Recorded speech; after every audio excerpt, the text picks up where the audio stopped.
starts now with a breaking news alert.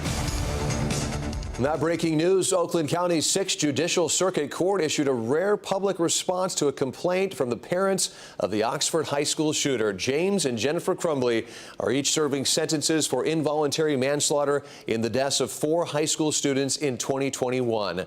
The Crumbleys claim the court is delaying their right to appeal. The court sent out this statement in regards to that, laying out the reasons for that delay. The court says the case involved, quote, novel issues of law and fact. Part of why it's taking time is the co-defendants' individual motions were filed on different dates. Therefore, the judge wants to issue separate written opinions. The court says, quote, this is both legally founded and deliberate and will avoid prejudice to either party. We're learning more about what led up to a terror attack that sent shockwaves throughout the country. Our first look at 45-year-old Mohammed Solomon. Here he is, his mugshot. He is the man police say lit people on fire at a Jewish community event in Colorado. There is a male with a blowtorch setting people on fire. And of course, this attack is leaving the Jewish community shaken.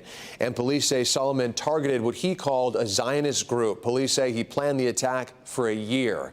8 people are hurt, 1 in critical condition this afternoon. The victims range in age from 52 to 88 years old. Solomon struck 4 men and 4 women with fire from a makeshift flamethrower on Sunday. It happened at an event where people were gathering in support of Israeli hostages held in Gaza.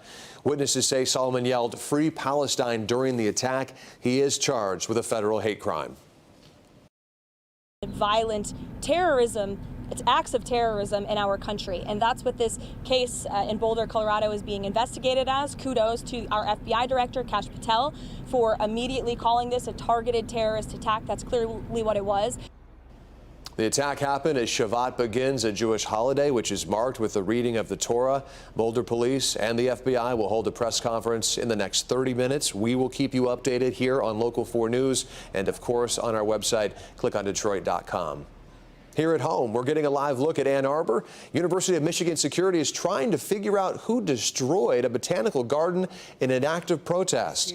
This is video from the Nichols Arboretum Garden. More than 200 plants and flowers were cut around 6 a.m. on Sunday, and police say someone left about 100 signs saying plant lives don't matter, human lives do. The sign goes on to say more than 50,000 Palestinians have been killed since October 7th, 2023, and police are still trying to find out who vandalized the garden. Turning now to the forecast, look at this photo. A Local 4 viewer sent in from Marine City. Thanks for sending this in. You can see this morning's hazy sunrise. Now taking a live look at pictures of downtown Detroit from our Southfield camera, and you can see some smoke there on the horizon from the Canadian wildfires still hanging around. 4 War meteorologist Ron Hilliard is keeping an eye on air quality on this Monday. Hey, Ron. Hey there, Ty. We will see some air quality issues here and there. Right now, things are not so bad in Metro Detroit. A little bit of haze. We have that warmth that's here, and we will also eventually see more of that smoke coming into Metro Detroit, combining with the warmth. Then we're going to have those hazy skies. Right now, we're being influenced by this high pressure system. While we have a few clouds in the sky, it's giving us those clearer conditions and plenty of sunshine. Well, I want to show you where the smoke is right now. So it's off to our west. You see it over Lake Michigan, Chicago, getting that thicker smoke. We will see that drifting into Metro Detroit within the next couple of days, and probably even a little bit more of that coming tonight. Now, here's a look into Corktown, Michigan Central. We are seeing some really pleasant conditions right now. 77 in Detroit and Ann Arbor, Pontiac 78, 77 in Monroe. So we're going to be talking about temps going up. Maybe you don't consider this hot, but we will be hot before the week is out. And then we also have some storm chances that we're going to be watching as well. Ty? Thank you. And visitors at Michigan Central Station will soon be able to stay overnight. A new luxury hotel is set to open in 2 years. It's all thanks to a partnership with Ford Motor Company. Let's get over to Jay Scott Myth live from Michigan Central. Jay, these rooms, they've been vacant since the 1980s. This is a long time coming, Jay. Yes, indeed it is. Good afternoon, everybody. In fact, this restoration, and you see the restoration has been going on in earnest since 2018. It's going to be the latest part in the restoration of this historic building that began when Ford Motor Company bought it back in 2018. and it will be the Nomad Hotel. Now, Nomad is an upscale brand affiliated with Hilton. It plans to open a 180-room hotel, including 30 suites on the building's 14th to 18th floors. And it's also going to feature a restaurant as well as a bar and lounge on the ground floor, along with a wellness space for guests on the 3rd floor. And Michigan Central CEO says this is the latest part of the evolution of this historic building. The building will become activated really as this extraordinary place, an incredible destination for Detroiters, for visitors, locally, nationally, globally. Now, this should also be noted that when I mentioned it's going to be on the 14th to 18th floors, it will be the first time that this 112-year-old building has had anybody up on those upper floors, and it's expected to be finished by 2027. Now, coming up at 6, we'll hear more about the future of this building from the CEO.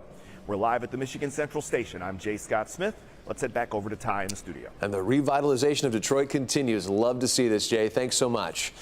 Sudden shutdown, though. Bobcat Bonnies in Ferndale will close its doors for good tonight. A post on Facebook early this morning announced today is the restaurant's last day. It closes at 10 o'clock tonight. As Kim DiGiulio explains, this comes amid a string of Bobcat Bonnie closures. It's the final day of Bobcat Bonnies being in service here in the Ferndale location, located at 9 Mile and Woodward. And this is a restaurant that first opened its doors in a Corktown location 11 years ago and quickly expanded to other locations like Partridge Creek and Ypsilanti. But we've seen all of those locations closed down over the last year. Now, we have known that this restaurant has struggled financially. We recently spoke with the former GM of this location here at Ferndale, and he said that that was the case here as well. Consistent bounced checks. The majority of my checks, including other people as well, were being bounced. And when we brought that up with the management, we would basically be assured that we would get those payments. Sometimes we would in a timely fashion. Other times we would have to wait weeks. And in this case right now, it's been months. Now, I spoke with the restaurant owner who is heartbroken to have this location to close down. And he does want to make sure that everyone is paid. Again, he knows that a lot of people have not been paid on time, but he says if you are missing money from time that you have worked, to reach out to him personally. He's going to make sure that all of the employees get paid and the money that they deserve. Now, as for this location here, today is the final day. They're going to close when everything sells out, or at 10 p.m. this evening. They're asking for anybody coming to eat here today that they bring cash to use as payment. Now, tomorrow, they're going to be selling things inside of the restaurant to anybody who wants them. We're talking tables, chairs, plates, glassware, things like that. Again, so they're going to empty this restaurant out. Now, as for a new tenant in this location, the owner tells me that he has been in talks with a local restaurant group that plans to come in here and take over this location and turn it into a new restaurant. No word on what that restaurant is or what it's going to be called. However, that restaurant owner says that they're hoping to rehire some of the people who now no longer have a job here at Bobcat Bonnies. Reporting in Ferndale, I'm Kim DiGiulio, Local 4. Sad to see it go. Glad there's plans for the future.